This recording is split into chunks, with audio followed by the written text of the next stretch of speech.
For decades now, the persistent voice of the Global South calling in the wilderness, make straight the way toward peace, prosperity, progress, and sustainability for all, has fallen on deaf ears. The hitherto strong historical solidarity, fraternity, and commitment to the principles of non-interference, equality between nations, and mutual benefit bequeathed to us by the UN founding fathers is withering away. As a result of this paralysis in multilateralism, we have now begun to witness shifting geopolitical tectonic plates and creation of new blocs, seeking to replace the now obviously dysfunctional world order. Trust among states has worn away, and there is erosion of the rule of law and a revert back to unilateralism. The effectiveness of the UN system and multilateral financial institutions is now being questioned more than ever before, calling for their immediate reform.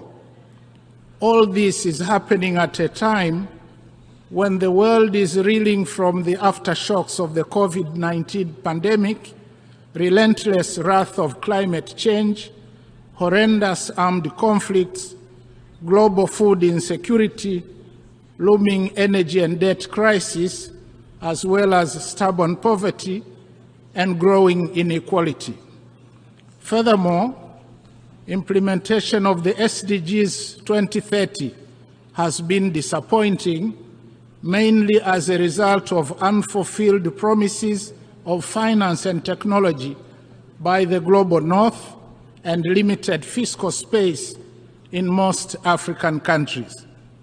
In order to rebuild trust, it is imperative that the global north walks the talk on its promises and listens to the voices of the global south.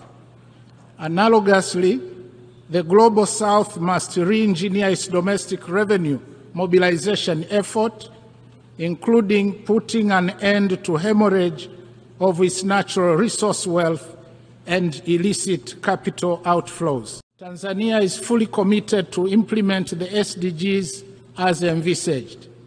In July this year, Tanzania presented its second voluntary national report, which shows that overall, there has been significant progress with respect to SDG 2 to 7, as indicated by an increase in food sufficiency ratio, availability of essential medicines, decline in under 5 mortality, increase in pre- and primary gross enrollment rates, significant milestones in pioneering gender equality, improved water supply coverage in urban and rural areas, as well as population connected to electricity.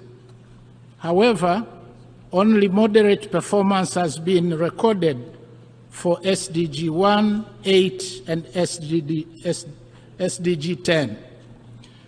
To ensure successful implementation of SDGs, Tanzania is determined to take actions to improve further the domestic revenue effort while capitalizing on PPPs.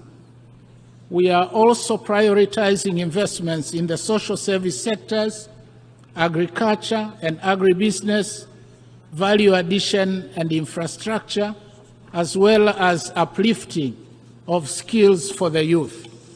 In addition, harnessing science, technology, and innovation is also key to hastening implementation of the SDGs. Tanzania urges the international community to increase support to regional initiatives to bring peace to war-torn parts of the African continent.